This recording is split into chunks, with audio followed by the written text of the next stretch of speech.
Hi viewers, welcome to our channel. ప్రస్తుతం మనతో పాటు దాము భారతి గారు సీనియర్ జర్నలిస్ట్ ఉన్నారు. వారితో ఒకసారి మాట్లాడదాం. నమస్కారం సార్. నమస్తే. సార్, పోసాన్ని జైల్లోనే చంపించేందుకు లేకుంటే జైల్లోనే జీవితాంతం ఉండేలా ప్రయత్నాలు చేస్తున్నారు పవన్ కళ్యాణ్ గారు అండ్ లోకేష్ గారు అని చెప్పేసి వైసీపీ వాళ్ళు అయితే పెద్ద ఎత్తున ప్రచారం చేస్తున్నారు సార్ వాళ్ళ సోషల్ మీడియా ద్వారా. అసలు పోసాని విషయంలో ఏం జరుగుతుంది?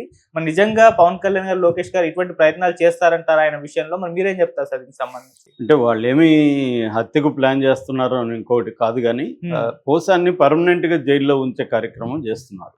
సో దానివల్ల ఏమవుతుందంటే పోసానికి ఆల్రెడీ 60 ఏళ్ళు దాటింది. ఆయనకి ఆల్రెడీ హార్ట్ సర్జరీ జరిగింది. ఇప్పుడు ఆయన సబ్ జైలు లాంటి జైళ్ళల్లో కానీ ఉంటే, సబ్ జైళ్ళల్లో ఏమంటే చాలా ఘోరంగా ఉంటాయి కండిషన్లు. మినిమం రిక్వైర్మెంట్స్ ఒక మనిషికి ఉండాల్సినవి ఏవి ఉండవు అందులో. సో ఇలాంటి వ్యక్తులు అక్కడ ఉండడం చాలా కష్టమవుతుంది. పైగా మీడియా విపరీతంగా ఆయనకి ఏమన్నా హెల్త్ ఇష్యూస్ అన్నా కూడా దాని డ్రామాగా చెప్తున్నారు. 66 ఏళ్ళ మనిషి, ఆల్రెడీ ఒక హార్ట్ సర్జరీ అయిన వ్యక్తి కి హెల్త్ ఇష్యూస్ అనేవి వెరీ కామన్. సో అలాగా ఆయన్ని కేసుల మీద కేసులు పెట్టి పీటీ వారెంట్ అంటే ఇప్పుడు ఏమైందంటే ఈయన అన్నమయ్య జిల్లాలో ఒక కేసు పెట్టారు. సో ఆ కేసులో అరెస్ట్ చేశారు. దీని తర్వాత ఇప్పటి వరకు 17 కేసులు నమోదైనట్టుగా పొన్నవల్ సుధాకర్ రెడ్డి చెప్పాడు.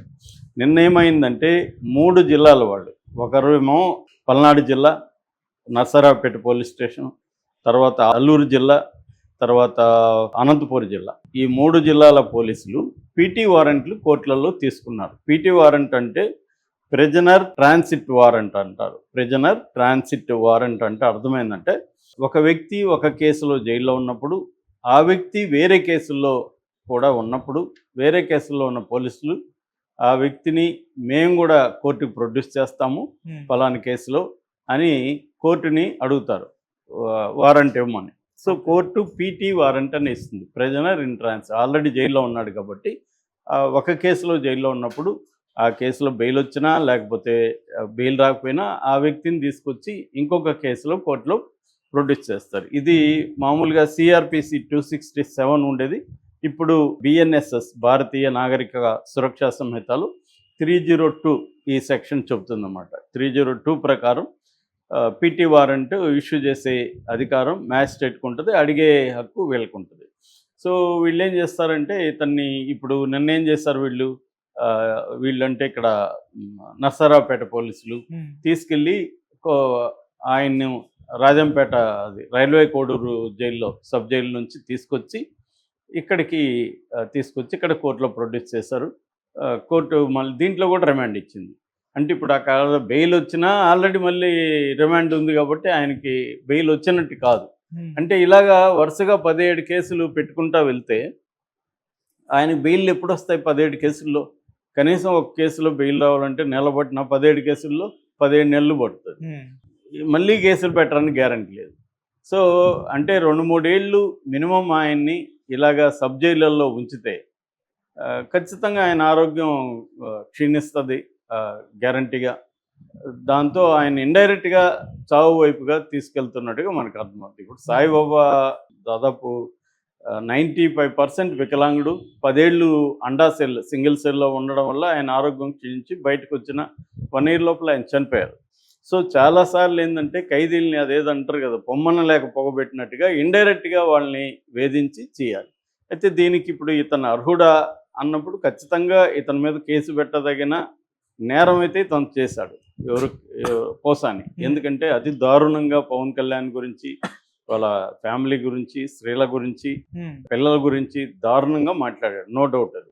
కానీ ఆయన ఆ కేసు ఈయన మీద పెట్టారా? పెట్టలే. నేను మొన్న కూడా చెప్పిన, అంటే తెలుగుదేశం కూటమి ప్రభుత్వం ఒక విచిత్రమైన పద్ధతిని ఇప్పుడు ఎంచుకుంది. అదేంటంటే ఒకరిని తిట్టుంటే ఆ తిట్టిన వాళ్ళు కేసు పెట్టరు, ఎవరో సంబంధం లేని ఎల్లయ్య పొల్లయ్య కేసు పెడతారు. ఎక్కడో సడన్గా కేసు పెట్టిన 2 రోజుల్లోనే వచ్చి అరెస్ట్ చేసి తీసుకెళ్ళిపోతారు. ఈ కేసులు ఏవి కూడా నిలబడే కేసులు కాదు. కానీ ప్రాసెస్ ఈజ్ పనిష్మెంట్ కాబట్టి ఈ కేసుల్లో అరెస్ట్ చేద్దాం. సో దీంట్లో క్లియర్గా ఏంటంటే రాజ్యాంగాన్ని ఉల్లంఘిస్తున్నారు, లీగల్ ప్రొసీజర్ని వీళ్ళు ఉల్లంఘిస్తున్నారు, ఒక చెడ్డ సంప్రదాయానికి తెరదీశారు. ఇదే పని రేపు జగన్ కూడా చేస్తాడు. అధికారంలోకి వచ్చినాక జగన్ కూడా ఇలాగే కేసులు పెట్టించి అరెస్టులు చేసుకుంటూ వెళ్తాడు. ఇది ఎడతెగని వ్యవహారం. సో వీళ్ళ రివెంజీ వాళ్ళ రివెంజీ ఇలాగా అదొకటి. రెండోది పోసాని కృష్ణమురళి లాగా తిట్టిన వాళ్ళు తెలుగుదేశంలో లేరా, జనసేనలో లేరా? అసలు పోసాని కృష్ణమురళి అలా తిట్టడానికి కారణమే జనసైనికులే కదా. వాళ్ళు 3 రోజుల పాటు ఇతన్ని ఇంట్లో నుంచి కూడా రానియకుండా అజ్ఞాతంలోకి వెళ్ళేట్టుగా చేసింది ఎవరు? జనసైనికులే కదా. సో ఇవన్నీ అంటే వాళ్ళు చేసినంత మాత్రం నేను తిట్టుండకూడదు. ఖచ్చితంగా ఈయన ఏంటంటే దానికి సంబంధించి పోరాడున్నారు తప్ప నిజానికి ఇతను తెలుగు సినిమాలో టాప్ 5లో ఉన్న రైటర్స్లో ఒకడు. నాకు తెలిసి 3వ ఎక్కువ నెంబర్ ఆఫ్ సినిమాలకు రాసిన వ్యక్తి 3వ ఉంటాడు సత్యానంద్. తర్వాత పరచూరు బ్రదర్స్ తర్వాత ఈయన ఎక్కువ రాశాడు. తర్వాత డైరెక్ట్ చేశాడు కొన్ని సినిమాలు. మంచి యాక్టరు. ఇవన్నీ ఉండి అనవసరంగా అతను తన లైఫ్ని రూయిన్ చేసుకున్నాడు. దాదాపు 100 కోట్ల పైన ఆస్తి ఉంది. పిల్లలు బాగా చదువుకున్నారు. అన్నీ బాగుండి అతను ఒక నోటి దోల వల్ల ఈ స్థితి తెచ్చుకున్నాడు. నిజానికి అతను ఆ స్థాయిలో మాట్లాడాల్సిన అవసరం లేదు. ఇప్పుడేమో వాంగ్మూలంలో సజ్జలు చెప్పేటేనే మాట్లాడాను. సజ్జలు చెప్తే మన బుద్ధి ఏమైంది? సో సజ్జలు బూతులు తిట్టమంటే మనం ఎవరినంటే వాళ్ళని తిట్టచ్చా? సో అది రాంగ్. సబ్జెక్టు మాట్లాడాలి, అవతల వ్యక్తుల్ని రాజకీయంగా విమర్శించాలి, కానీ పర్సనల్గా వెళ్ళిపోయి అతనిజంగా మాట్లాడడం కరెక్ట్ కాదు ఫస్ట్. కానీ అలాంటి వాళ్ళే తెలుగుదేశంలో లేరా, జనసేనలో లేరా అంటే ఉన్నారు. ఉన్నప్పుడు ఏమవుతుంది? అందుకనే ఎవరికి ఇక్కడ మోరల్ గ్రౌండ్ లేదు. ఇప్పుడు పోసానిని విమర్శించే మోరల్ గ్రౌండ్ తెలుగుదేశం వాళ్ళకి లేదు, జనసేన వాళ్ళకి లేదు. జనసేనని తెలుగుదేశంలో విమర్శించే మోరల్ గ్రౌండ్ కావచ్చు, పోసానిని అరెస్ట్ చేయడం కరెక్ట్ కాదనే మోరల్ గ్రౌండ్ కావచ్చు, జగన్కి కానీ వాళ్ళ కూటమి పార్టీలో జగన్ అండుకోకు కానీ ఎవరికి లేదు. ఎందుకంటే జగన్ అండ్ బ్యాచే కదా వీళ్ళ దగ్గర ఇవన్నీ మాట్లాడిచ్చింది. మొన్న ఎవరో చెప్తున్నారు, నేను మర్యాదగా చంద్రబాబు గారు లోకేష్ గారు అంటుంటే నాకు పైనుంచి వచ్చాయి, మీరు గారు ఎందుకంటారు, గట్టిగా తిట్టండి అని వచ్చాయని చెప్తున్నారు ఎవరు వైసీపీలో.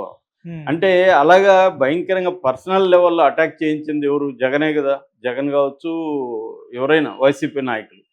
సో అట్లాగే తెలుగుదేశం నుంచి కూడా అట్లాగే అటాక్ చేశారు. ఇప్పుడున్న స్పీకర్, డిప్యూటీ స్పీకర్ కూడా జగన్ని ఎలా మాట్లాడారో మనం అప్పుడు చూసాం. ఇప్పుడు కూడా వీడియోలు ఉన్నాయి. అంటే వీడియోలు ఉన్న కాలంలోనే ఇలా రెచ్చిపోయి మాట్లాడుతున్నారు. సో ఇది అన్ని అక్రాస్ ద పార్టీస్ ఇదే బూతుల పంచాంగం, ఇదే వ్యక్తిగత దాడులు అనేవి అందరూ చేస్తున్నారు. అధికారంలో ఉన్నప్పుడు ప్రతీకారం తీర్చుకుంటున్నారు తప్ప ఎవరికి బేసిక్గా ఎసెన్స్లో మాత్రం ఏ పార్టీకి కూడా ఈ విషయంలో తేడా లేదు. అన్ని పార్టీలు డిగ్రీస్లో కొద్దిగా అటు ఇటు ఉండొచ్చు తప్ప అన్ని పార్టీలు ఇదే చేస్తున్నారు. ఇదే పర్సనల్ అటాక్స్ చేస్తున్నారు.